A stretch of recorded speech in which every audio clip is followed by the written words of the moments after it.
अस्सलाम वालेकुम फ्रेंड्स, ये बात है 1996 की, जब नाइकी की स्टॉक प्राइस 19 मंथ में 58% कोलैप्स कर जाती है, जब कस्टमर्स को पता लगता है कि उनकी प्रोडक्ट्स चाइल्ड लेबर से बनाई जाती हैं।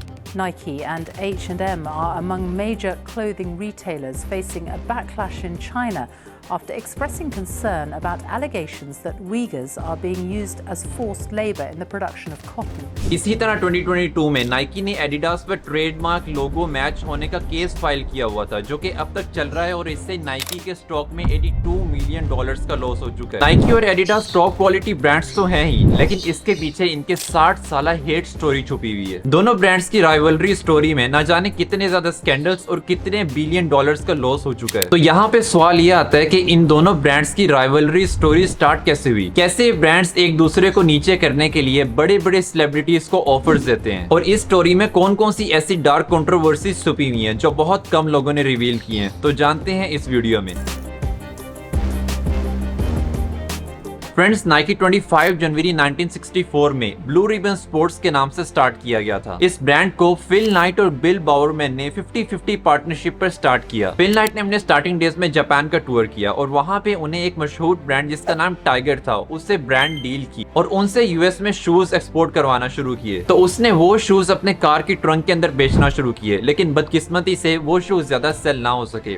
तो इस पर उसके दूसरे पार्टनर बिल बावरमैन ने एक new shoe design idea launch किया जो कि बहुत ज्यादा बिकने लगा। उस शूज की कामयाबी के बाद जैसे ही ब्लू रिबन स्पोर्ट्स को रेवेन्यू जनरेट होना शुरू हुआ, टाइगर ब्रांड और ब्लू रिबन स्पोर्ट्स के दरमियान रिलेशनशिप्स खराब होने लगे। इसी को देखते हुए 1971 में टाइगर ब्रांड ने ब्लू रिबन स्पोर्ट्स पर केस फाइल कर दिया और इसका फैसला ये हुआ कि दोनों ब्रांड अलग हो जाएंगे और अपने अपने नाम से एक अलग ब्रांड स्टार्ट करेंगे। On the same year in 1971 blue ribbon sports ने अपने आप को रीब्रांड करते हुए नाइकी के नाम से अपने आप को लॉन्च किया। और दूसरी तरफ आता है एडिडास। एडिडास को दो भाइयों रेडोल्फ और एडोल्फ ने 1924 में स्टार्ट किया। इन दोनों भाइयों को एडी और रूडी भी कहा जाता था। इन दोनों ने एक जर्मनी के छोटे से टाउन में अपने मॉम के लॉन्ड्री रूम से शूज बनाना शुरू किए। 1936 से इनके शूज की सक्सेस स्टोरी स्टार्ट होती है, जब ओलंपिक्स में एक यूएस स्प्रिंटर जेसी ओवेंस ने इनके शूज पहनकर रेस की और वो 4 गोल्ड मेडल्स जीत गया। और इसी इंसिडेंट के बाद एडिडास को बहुत ज्यादा बूस्ट मिलने लग गया और इससे वो हर साल 200,000 पेयर ऑफ शूज सेल करने लगे। सब कुछ बिल्कुल सही जा रहा था, लेकिन जब वर्ल्ड वॉर 2 स्टार्ट हुई तो यूएस ट्रूप्स ने उनकी फैक्ट्री को सीज करके उसको मुकम्मल तौर पर डिस्ट्रॉय कर दिया। लेकिन उसके कुछ महीने बाद एडी की वाइफ ने यूएस सोल्जर्स को कन्विंस करके वो फैक्ट्री दोबारा रीओपन करवा ली। लेकिन वर्ल्ड वॉर 2 के बाद दोनों भाइयों के दरमियान के रिलेशनशिप बहुत ज्यादा खराब होने लगे और रूडी को एलाइज ने कैप्चर करके जेल में डाल दिया। इसी को देखते हुए दोनों भाइयों ने 1948 में एडिडास फैक्ट्री बंद कर दी और रूडी ने अपना एक न्यू ब्रांड लॉन्च किया जिसका नाम एडिडास रखा गया। और यहाँ से शुरू होती है नाइकी एंड एडिडास की राइवलरी की।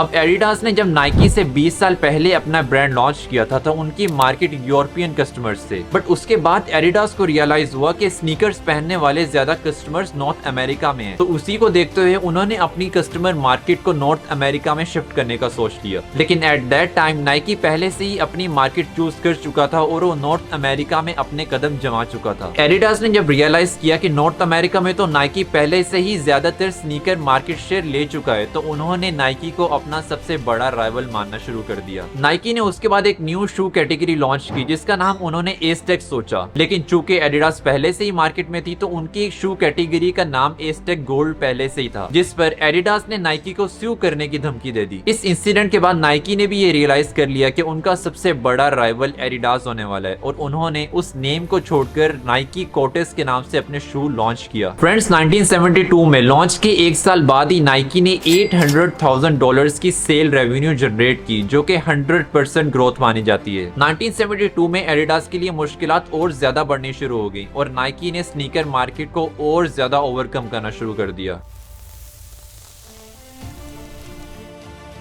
और फ्रेंड्स, ठीक 6 साल बाद ही 1978 एडिडास के फाउंडर एडी डेजलर की डेथ होगी और इसके बाद एडिडास के स्टॉक्स में और ज्यादा डिक्लाइन आना शुरू हो गया। और दूसरी तरफ नाइकी 50% यूएस शेयर मार्केट ले चुकी थी। और याद रहे, यहाँ पर नाइकी ने अपनी मार्केटिंग कैंपेन्स में भी बहुत ज्यादा खर्च करना शुरू कर दिया। 1980 में उन्होंने वीडन प्लस केनेडी जैसी एड्स एजेंसी से कॉन्ट्रैक्ट किया और अपनी प्रिंट और टेलीविजन एड्स पब्लिक करना शुरू कर दी। नाइकी के सक्सेस एडिडास को चुभने लगी तो उन्होंने सोचा कि हम अब बड़े बड़े प्लेयर्स को इंडोर्स करना शुरू करेंगे। लेकिन ये इंडोर्समेंट 1980s का सबसे बड़े स्कैंडल में बदल गया जब ये पता लगा कि एडिडास एथलीट्स को अपने प्रोडक्ट्स पहनने के लिए फोर्स और रिश्वत देने लगता है। जब एडिडास की ब्रांड इमेज बहुत ज्यादा खराब होगी तो उन्होंने सोचा अपनी ब्रांड इमेज को वापस लाने के लिए हम अपने कस्टमर्स को ज्यादा से ज्यादा प्रोडक्ट्स प्रोड्यूस करके देंगे। इसी के लिए एडिडास ने लेबर हायर करने के लिए एशियन कंट्रीज का रुख किया। लेकिन यहाँ पर भी एडिडास पर 1998 में लेबर प्रैक्टिस का एक और स्कैंडल बन गया। एडिडास लेबर्स को ना टाइमली वेजेस देते थे बल्कि इससे बढ़कर उसने चाइल्ड लेबर स्टार्ट कर दी, जिसकी वजह यह बनी कि एडिडास की स्टॉक प्राइस 58% कोलैप्स कर गई। 1980 से 2000 तक का दौर एडिडास के लिए बहुत ज्यादा मुश्किल रहा और उस वक्त तक नाइकी ने अपनी रूट्स और ज्यादा स्ट्रॉन्ग कर ली। After all this drama in 2000s, Adidas और नाइकी ने अपनी मार्केटिंग कैंपेन्स पर ज्यादा फोकस करना शुरू कर दिया। नाइकी ने अपने सबसे पहला कॉन्ट्रैक्ट ईयर 2000 में टाइगर वुड्स के साथ किया, लेकिन टाइगर वुड्स के एक स्कैंडल की वजह से नाइकी की ब्रांड इमेज भी खराब होने लग गई। नाइकी को देखते हुए एडिडास ने भी 2003 में डेविड बेकहैम के साथ $160 मिलियन की लाइफ टाइम डील की। इसी तरह कुछ ईयर्स तक दोनों ब्रांड्स बड़े बड़े प्लेयर्स को इंडोर्स और स्पॉन्सरशिप्स देके अपने ब्रांड्स को प्रमोट करते थे। फास्ट फॉरवर्ड टू 2015, नाइकी ने अचानक एक बहुत बड़े सुपरस्टार लेब्रॉन जेम्स के साथ $1 बिलियन का कॉन्ट्रैक्ट करके सबको हैरान कर दिया। और सिर्फ यही नहीं बल्कि इस ईयर में क्रिस्टियानो रोनाल्डो के फैंस बहुत ज्यादा थे, तो नाइकी ने इसका फायदा उठाते हुए क्रिस्टियानो रोनाल्डो के साथ 2016 में $1 बिलियन का एक और कॉन्ट्रैक्ट कर लिया। लेकिन एडिडास अपने राइवल को देख न सका और उसने 2017 में क्रिस्टियानो रोनाल्डो के सबसे बड़े राइवल लियोनेल मेसी के साथ $1 बिलियन का कॉन्ट्रैक्ट कर लिया। इस पॉइंट पर नाइकी और एडिडास ने न सिर्फ अपनी राइवलरी स्टोरी जारी रखी बल्कि उन्होंने two biggest superstars Lionel Messi और रोनाल्डो के दरमियान भी एक न्यू राइवल स्टोरी का फेस स्टार्ट कर दिया। इसी के साथ साथ एडिडास ने एक यूएस रैपर कान्ये वेस्ट के साथ $1 बिलियन का कॉन्ट्रैक्ट किया, लेकिन वो कॉन्ट्रैक्ट 2022 में कुछ एंटी सेमेटिक स्टेटमेंट्स की वजह से खत्म हो गया। अब एडिडास ने ऑलरेडी रैपर के सिग्नेचर स्टाइल में बहुत ज्यादा इन्वेंट्री तैयार कर ली थी जो कि सारी वेस्ट गई और एडिडास को अराउंड $540 मिलियन का लॉस हो चुका था। अब आपके माइंड में ये चीज आ रही होगी कि इन दोनों ब्रांड्स ने अपनी मार्केटिंग कैंपेन्स में कितना ज्यादा पैसा लगाया होगा। तो आपको बताता चलूं कि नाइकी ने 2023 में अपनी मार्केटिंग कैंपेन्स में $4 बिलियन खर्च किया और इसके साथ साथ उन्होंने $57 बिलियन के रेवेन्यू जनरेट किया, जबकि एडिडास ने 2023 में $2.7 बिलियन अपनी मार्केटिंग कैंपेन पर खर्च करते हुए अराउंड $27 बिलियन के रेवेन्यू जनरेट किया।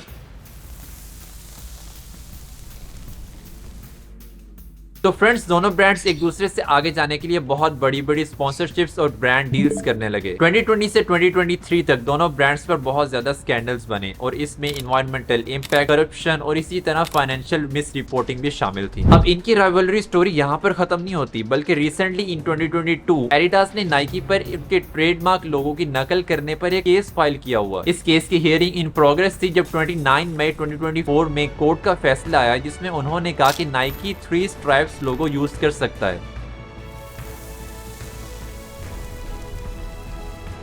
तो जहां पर ये दोनों ब्रांड्स ह्यूमैनिटी को सर्व कर रहे हैं उसके पीछे बहुत बड़ी डार्क कंट्रोवर्सीज भी छुपी हैं, लेकिन अपनी राइवलरीज में ये चाइल्ड लेबर, करप्शन और इस तरह के बहुत से स्कैंडल्स को जन्म देती हैं। तो you should always know the realities behind all these success stories. तो फ्रेंड्स, आज की वीडियो के लिए इतना ही। अल्लाह हाफिज।